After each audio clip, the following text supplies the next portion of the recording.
Hello everyone and welcome to this week's TYC Showdown premiere, and today we're going to be looking at the greatest movie monsters of all time. So basically the simple criterion was they had to have a body count or killed someone, and they can't be able to verbally communicate with people. So joining me today to sort this out is Harry. That's me. And Adam. Hello, Tyrone.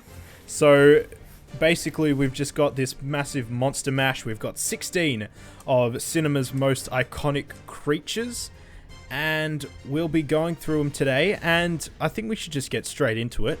With number one, it's a Godzilla movie showdown. We've got Godzilla versus GHIDORAH, the three-headed dragon. So basically a very simple one. It's Godzilla. It's Godzilla. Yeah, because Godzilla, he obviously beats Ghidorah, so... Yeah, I was just taking... It was basically a substitute, as Godzilla's greatest rival is Ghidorah, so putting them up against each other was no competition. Alright, next one. We've got the Predator versus Clover from Cloverfield. Oh, you do have the Cloverfield monster in. Alright, that's a good inclusion. Cloverfield monster. Because Clover, she is... You know what? She is great in her first movie, and in... As bad as the Cloverfield paradox was, her popping up at the end, despite it not making a hell of a lot of sense, was still kind of a wow, kind of like a massive visceral moment, which was really cool to see. And honestly would have been nice to have seen on the big screen. As much as that's the case, though. Like, we're up against the Predator. It's the Predator, so that's where it kind of falls down. The ultimate Predator hunting machine. Like, Yeah, you can't beat, the last, 20, 30 minutes of Predators, just Arnold and the Predator in the jungle just going ham at each other, and it's awesome. And even Predator 2 is a good movie, and Predator and Predators with what is it, Adrian Brody, Danny Trejo's in it, I believe. Yeah, he is. And kind of that, I really like that whole sort of new Predator versus old Predator in the third act, and there's like that almost sort of Hunger Games style getting thrown into the wild. That's like really cool, and I think the Predator's abilities, and I think just the impact. Like, look who it took out in that first movie. He took out Carl Weathers, Jesse Ventura, and almost got the best of Arnold. Like, it's got to be Predator. Yeah, I'm going to go the Predator as well. And I am inclined to agree. And Predator goes through against... So now we've got an interesting one. We've got Jeff Goldblum's Brundlefly from the classic The Fly.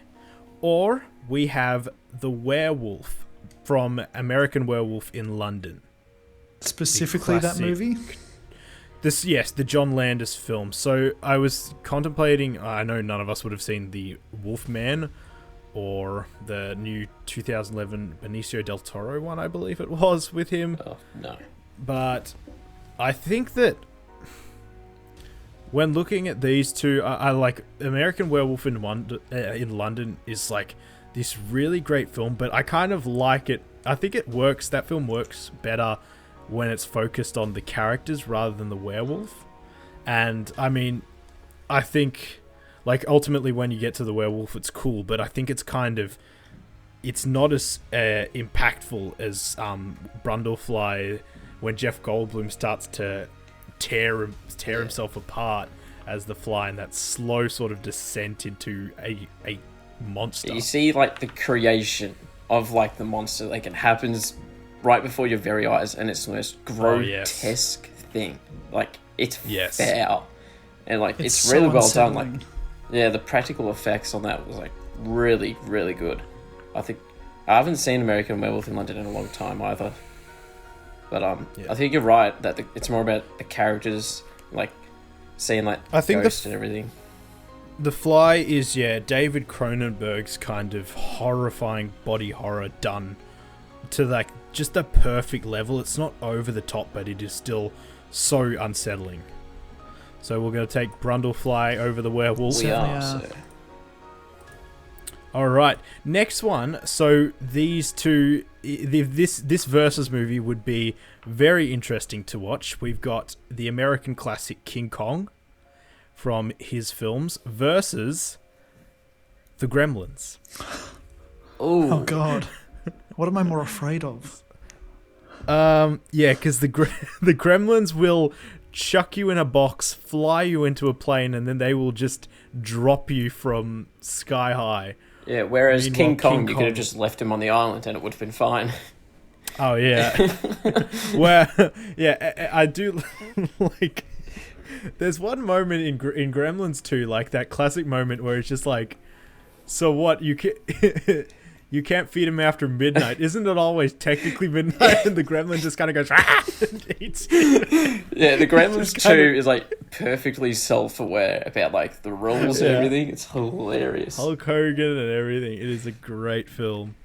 I think that was as far as monsters go.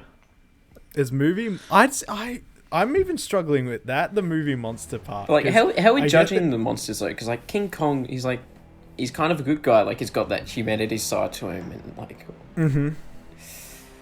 We're judging them, basically as not so. Yeah, well, it's obviously not who would win in a fight, but no, but basically how they work in their own films. And which film are we going off for King Kong?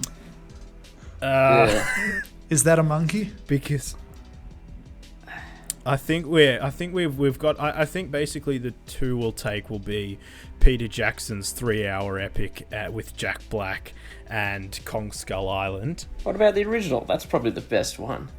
I know the original is fantastic. However, King Kong in that original one basically just walks around with a girl, breaks a T-Rex's jaw in about a fight that goes on for about 20 seconds, and then basically just grabs her, climbs to the Empire State Building, and gets shot off the building. Now you got to realize, wasn't that made in 1933? It was made in 1933. I get that. I get that. I'm not trying to be an arsehole here, but I think. I'm going with the upset, and I'm going to take the Gremlins because the Gremlins are so goddamn fun. I don't think it's an upset because I was actually going to go Gremlins as well. Oh, you're going to take Gremlins? They seem like a nuisance, but I would never really look at them and think that they're like monsters. Dude, that bit where there's like the fire there's fire sprinklers going off in the second one, and you see the backs like start to bubble up with the little gremlins embryos. That is genuinely terrifying. Yeah, I think it's because like they're this cute little fuzzy thing, and then you just see them just transform into this just grotesque little fucking weird thing. And like King Kong is like more like familiar and less of a monster because he's just a giant ape. That bit in the first one where they're trying to kill Billy's mum is like terrifying stuff when they're popping out everywhere. So yeah, and the bit where they basically hijack that old lady's chair up the stairs, and they just make her kill her. Yeah, basically flying around. That was actually it's fucking hilarious seeing that for the first time, isn't it? So me and Adam are going Gremlins. Harry, who are you taking? I struggle to like diagnose either of them as a monster, but for its kill count alone, the Mogwai is probably the more menacing of the two somehow than a giant monkey. Right, okay, now we've got probably the favourite here, the runner-up in the best villain competition. We've got the Xenomorph versus Kevin Bacon's nemesis. I thought you were about to say Graboids. Kevin Spacey. Oh, come on. We've got Kevin Bacon's nemesis from Tremors, the Graboids. Oh. Can you fly? God. I mean... Tremors are awesome, but I mean, the Xenomorph is... I've got to go Xenomorph, but like, Tremors is such a great, like, monster movie. That, like, it's a really good throwback to, like, the classic, like, 50s monster movies. And it's... Where, you know, it's the back projection giant ant bursting through the wall. Ah!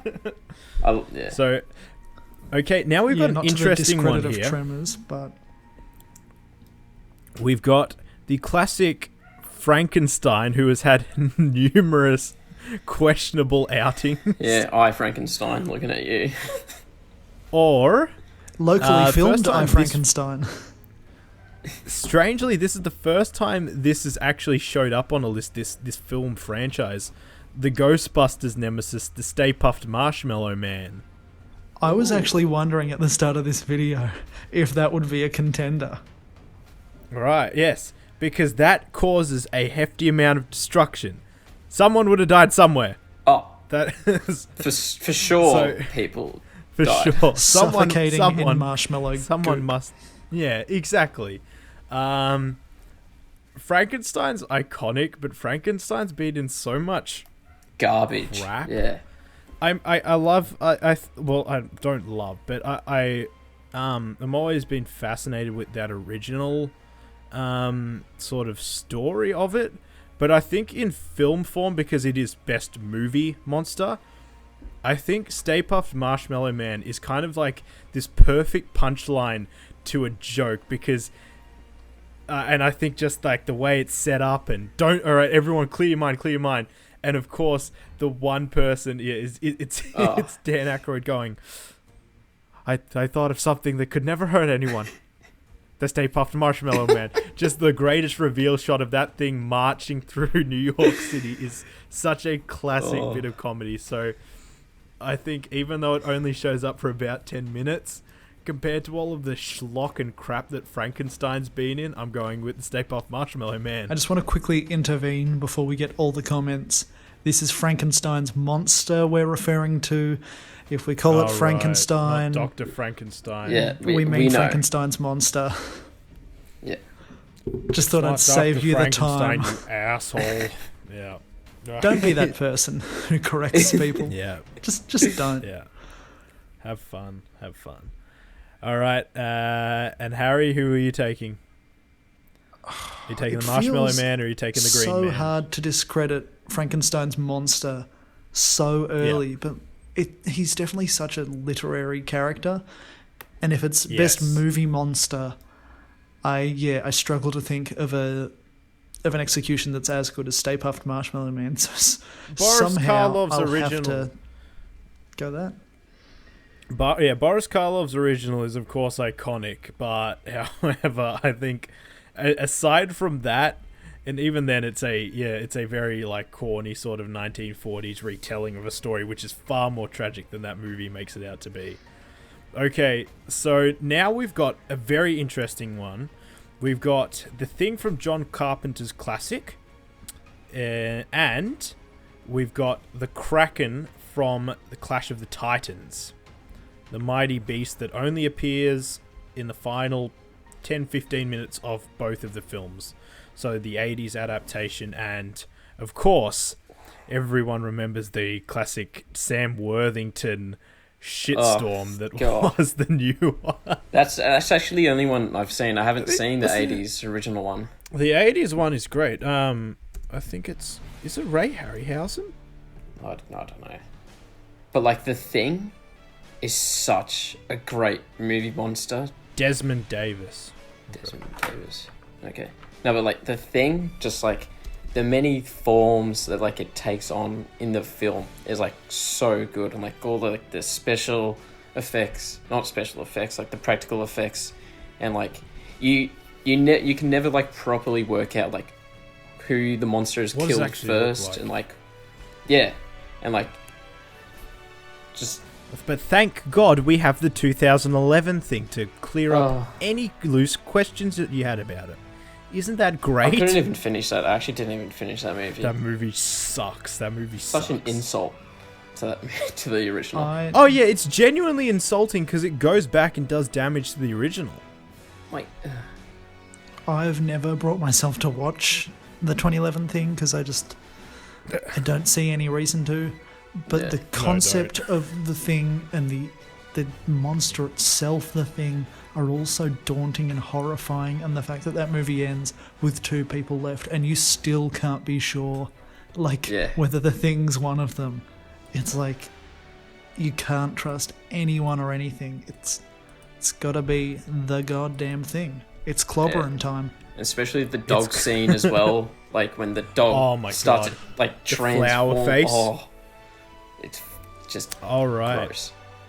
And so the last matchup of round 1, we now have these are two actual animals that exist in our world. I believe everything else on this list has been...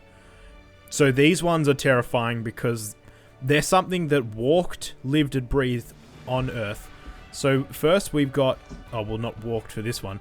Jaws from Steven Spielberg's original and the T-Rex from Jurassic Park. That is such a hard one. That's a good matchup, though. It's good to put those two next to each other.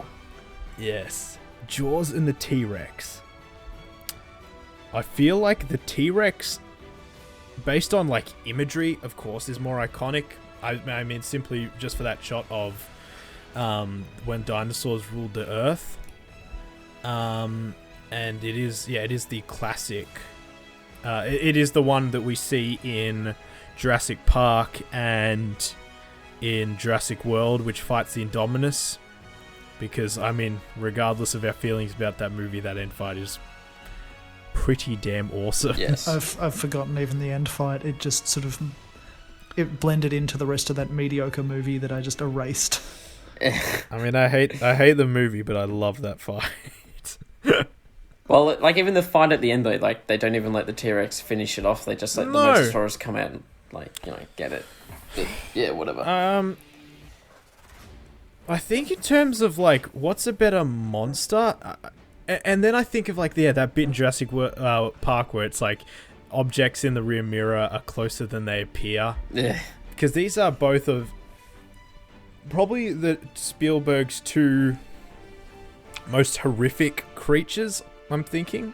I mean, Poltergeist is definitely, you know, on that horror level. I mean, what would you rather fight? A T-Rex in a forest or a Megalodon in the ocean? Like... Well, it's not a Megalodon, it's a great white. Oh, well, whatever. But, like, you've got Megalodon no chance is significantly larger. No. Oh, well, I mean, the T-Rex has got his little arms. Yeah, for some reason, I feel safer against a T-Rex. I would feel safer in an open plane against a T-Rex than in the ocean, because it's my territory on land as well, at least. Yeah, and also, if you stay still, according to Sam Neill, he can't see you. Well, and that's if I not cover actually myself true. in piss, then it can't smell me. Land of the Lost World. God. This sucks because these are two of my favorite movies ever. But I'm gonna take the T-Rex. So have you gone the shark, Harry? I think one of them scares me so much more than the other.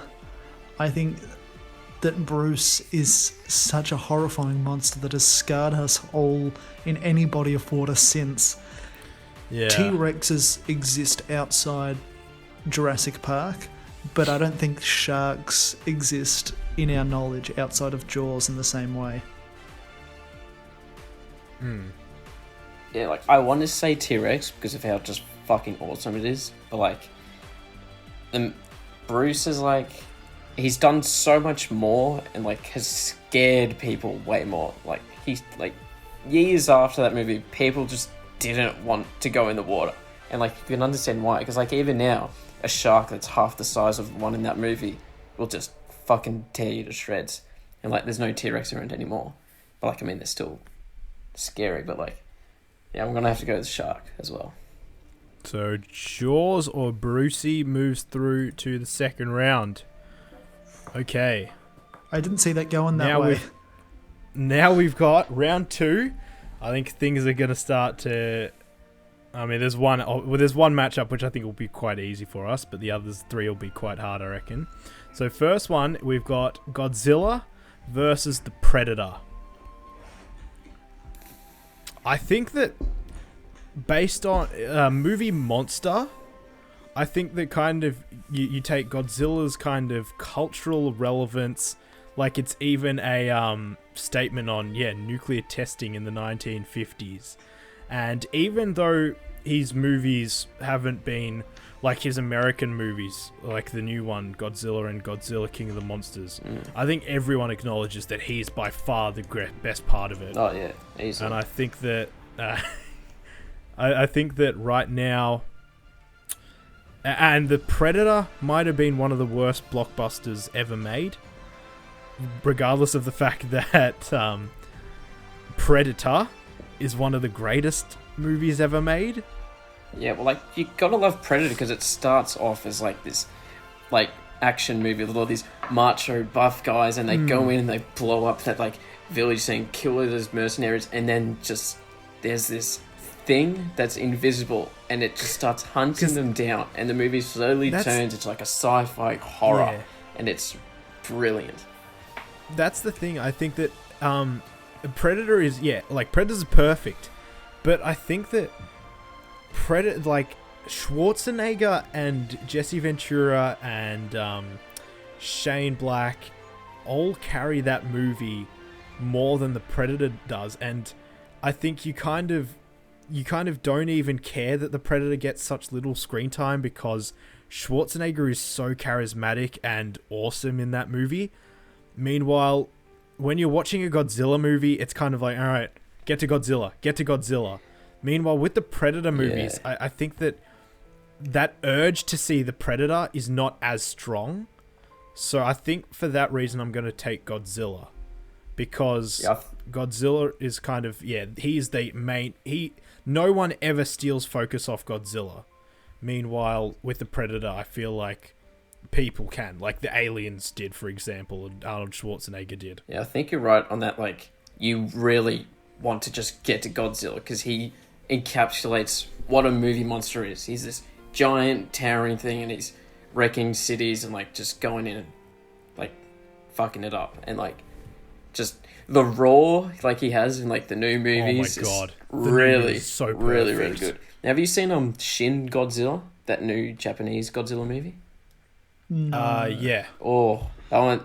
It's really, that was amazing. Because in that one, he starts off as like this smaller thing, and like throughout the movie, like constantly evolves. It's the evolution of like it. This bigger monster. By the end of the movie, he's you can't go within 50 miles of the thing because he's just shooting atomic energy off his spine. You gotta watch it, Harry. It's a fucking crazy movie, but it's really good. It won Best Picture in Japan. Yeah, it did. Yeah. Yes, I'm gonna have to go Godzilla. It's actually a fun time. Yeah.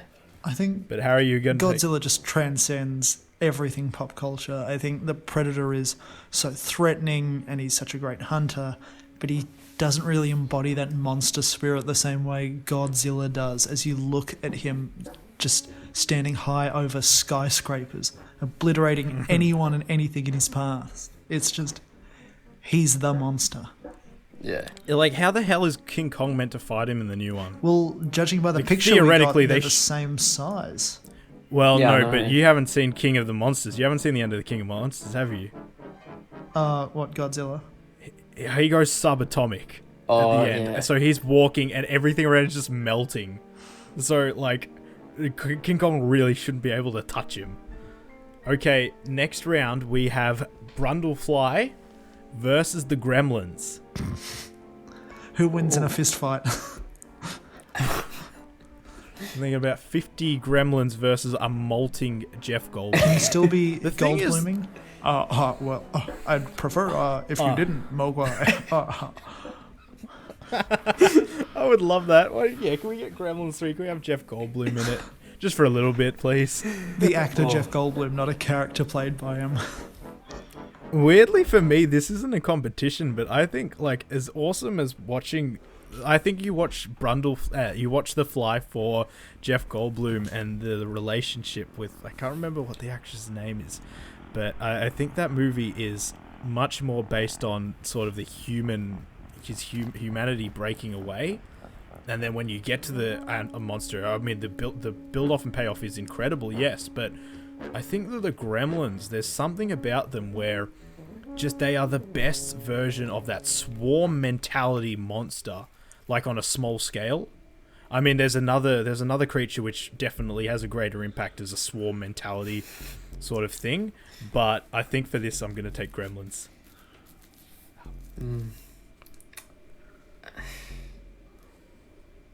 This one's hard because, like, when you say movie monster, you don't immediately think of either of these at all. I don't think. Maybe no. Gremlins a little. Gremlins a bit more, I think. But like, It's a weird one.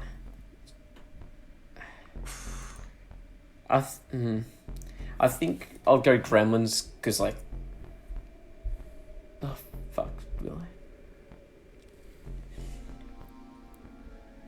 My head's saying Gremlins. I can't really articulate why, but I'm just gonna have to go Gremlins. All right, Gremlins. And Harry, your take? I don't know. I don't have a horse in this race. Gremlins, I guess. Okay. All right. Next in round 2, we've got Alien versus the Stay-Puft Marshmallow Man. I think we can all agree that the Xenomorph is going to go through. Yes. What happens if a facehugger gets on the Stay-Puft Marshmallow Man? Oh my god. That would be extremely interesting to see what would come out of that thing's stomach. Because that's my pick for best movie monster. It would be a ghost marshmallow alien thing that's like 50 feet tall. What would its blood be? Acidic marshmallow. Acidic marshmallow fudge. What a way to go. You just take a spoonful of it and the spoon's disintegrating as you put it in your mouth. And you're just like... That's awesome. Alright, so the Xenomorph moves through. And then, in our final matchup of round 2, we've got The Thing versus Bruce from Jaws. God, these are hard. As much as I love Michael Chiklis's performance... You've got to take the subjectivity out of it. Okay. Because I love Michael Chiklis is The Thing.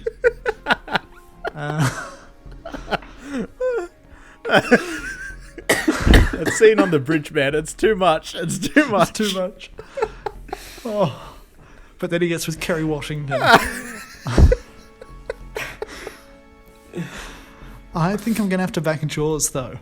Putting aside my love of the Fantastic Four character, The Thing, and the horror villain, The Thing. I don't know, man. Bruce just speaks to me on this supersonic frequency that is like, this is a horrifying creature that you must avoid at all costs. Definitely fair. I think for me, it's like, both of these movies are definitely driven more by their human characters and kind of the struggles that they go through. However, I think if you're looking for who gets a better payoff, I think Jaws definitely third act is definitely a lot stronger than The Thing's, because The Thing, as cool as the final form it takes with the dog and the faces on it, I think ultimately it's a tad kind of, this is like the grand big thing. It's not as scary as stuff we've seen before. Like, the dog version was way scarier to me than that weird sort of mesh human form that it takes at the end. And I think, Harry, you said it, cultural impact wins it for me, so I'm going to take Jaws as well over The Thing. I mean, I've lost, but I'm going to go The Thing because, like, it doesn't have its own form and it takes on things that, like, terrify you personally, or, like, you can't even tell it's a monster. And then you've got, like, the blood scene where, like, they're testing the blood to, like, see who it is, and, like the paranoia it causes is... Okay, first matchup of the semi-final. You go through to the granny. We've got Godzilla versus the Gremlins. I was really hoping to see this matchup. I want this in a movie. Could you imagine Godzilla commanding an army of Mogwai onto New York City? And how awesome that would be. You're assuming he has control over them. How many Mogwai does it take he's the king of the monsters. Godzilla? Could you imagine at the end of King of the Monsters when he's standing around the circle and all those dumb animals are like lining up and then like a horde of gremlins coming out of nowhere? Just a tsunami of them, just a giant wave just coming in. Masters, they have no respect for any creature. No, Godzilla they can don't. Scream out all he wants, and the Mogwai are not gonna actually listen to a bar of what he says. Godzilla would go like thermonuclear, and it'd be like that scene in Deathly Hallows Part 2 where they're all the Death Eaters are running towards the bridge, and they all start to just kind of like, just like, what is it, evaporate basically as they run through the shield. Yeah. And that would be what the Gremlins... It's like the Battle of Wakanda. A couple Gremlins get through the barrier, but the rest of them are destroying themselves. Yeah. Look, I love the Gremlins, and I've pushed them through because I just love how much fun they are. But the Gremlins never pried an animal's mouth open and blew atomic breath into its body, which caused them which caused their body to come off. However, Godzilla never fought Hulk Hogan, but Godzilla played one-on-one basketball with Shaq. So I think I'm going to take Godzilla. Oh my god, I completely forgot about that. Holy shit. How could you forget that? Yeah, Godzilla was wearing those speed sunglasses and he played against Shaq. Yeah, no, gotta go Godzilla too. Like, I'm surprised Gremlins has made it this far. I mean, it's had a few matchups that have been in its favour. It's had King Kong and Brundlefly, which has been pretty advantageous for it. Yeah. In the end, it's GHIDORAH. Yep. Xenomorph or Jaws? For me, it's gotta be Xenomorph. Like the perfect organism. Like, just... Yeah, it's terrible. The ultimate sci-fi horror monster. Yeah. Like, nothing can be put above it. Perfect design, I think. Whether you're looking at one guy running around a craft in the first one, or a horde of slimy little critters in Aliens, no matter how you look at them, they are always going to be terrifying unless they have real eyes and a slapping or a bitch slapping the alien queens. Like, that is a terrible, and I hate every moment of that movie. I hate you, Alien Resurrection. But yeah, it's the Xenomorph. I think, having recently rewatched Prometheus and Alien Covenant, even the early incarnations and all the not the white forms, one, not the albino one though. That is a joke. The albino but they Xenomorph. all seem they're all terrifying. Eerie and hunters, like they're just seeing the steps up to this monster. You're like, that alone, I would be scared of. Stop crossbreeding these to make them even worse, David. Yeah, and stop doing the fingering. I'll on do your the best fingering. Mate. And then he starts making out with himself as well. Oh, I still can't get over that scene. I don't know why. I think for me, the problem I have with the Alien Covenant is that, yeah, you have these terrifying monsters, but they don't build up the scares enough, so they just have to chuck in so much gore to compensate for how dull they look. Because, like, even the Xenomorph is just that CGI running dog around. But I mean, it's just not nearly as well crafted as the first two. Yeah, I don't like it. I don't like the gleam. And also, when it's like slobbering, and you've got like all those CGI look. It's like Pixar rain almost looking. Meanwhile, when James Cameron does it, and it's got like disgusting rabies around its. It's so disgusting. It's awesome. Okay, the final time, we've got the number 1 seed Godzilla versus the number 2 seed Alien. The two heavy hitters battling it out. You take cinema's greatest large monster, and you take probably cinema's greatest horror monster. Shit. Okay, if the Alien Queen and Godzilla are the same size, who wins in a fight? Ooh. I mean, think about, like, Godzilla uses his atomic blast, but then the Alien Queen just explodes into acidic blood, and Godzilla just dies double as well. down. Whereas, it seems like it's a kamikaze either way. Yeah, Alien Queen's got the giant tail and can just spear Godzilla in the heart, or... Shit. Right. Who would win? I personally would be fine, like, saying it's a stalemate and they both win. Because, like... They're both awesome for different reasons, yeah. Yeah, they're very different monsters. I think, I think one of them shines due to kind of their personality, like, weirdly, which is Godzilla, and one of them shines due to its simple, I'm going to kill you, I'm going to kill you. It doesn't have anything behind the face, There's no rhyme or reason, it just wants to kill you and nothing else. God. Do I pick the Xenomorph wins. Are you going Xenomorph, Harry? No, the Zillamorph. He said Zillamorph. The face hugger on Godzilla. Could you imagine Godzilla getting face hugged? That would be fucking weird. Do all the spikes have smaller spikes that pop out? This is an episode. What creature would have the most horrifying Xenomorph variety? Well, what about it's the T-Rex? Gremlins, obviously. Oh my god, it's the Gremlins Xenomorphed. That would be awesome, wouldn't it? Oh my god. I mean, we saw how lame the Predalien looked. I hated that. What about lame. an aquatic alien? What if the shark got face Jaws? Shark. Well, so here's my problem with that. So in Alien 3, we saw that when it got birthed from a cow and a dog, they didn't really look that much different apart from they walked on fours. So maybe that's just how it is, but I don't know. I'd like to... Then again, the bigger you get, the less scary it is. Imagine a horde of tiny xenomorphs going around your house. They're like the size of a brick and just clambering up and down those the little walls. monsters in Jurassic Park. What is it? Is it the Gallimimus? No, it's probably someone else. Some nerd will tell me. No, I think you're right, Tyrone. I think it's Gallimimus, isn't it? Let me look it up real quick. Little green ones. Gallimimus? That attack that little girl.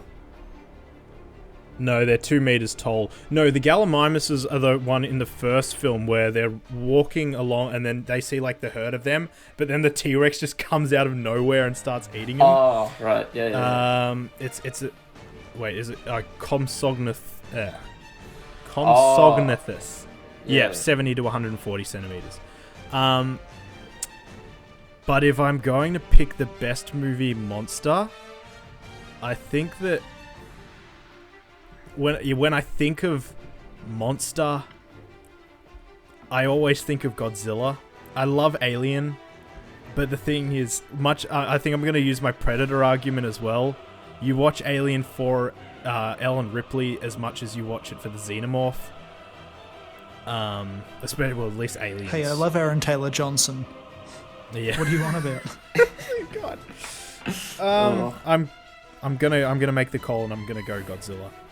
Yeah, I'm with you, Tyrone. As much as I love Alien, Alien movies, and I really pushed Alien hard in the villain one, and I pushed it in this one too. But the first monster that comes to mind every time you think of movie monster is Godzilla. Yeah. And the amount of adaptations that have spawned from that one movie, and many of them are good. Regardless of the quality of what he's in, he is always the best thing. And there are so many...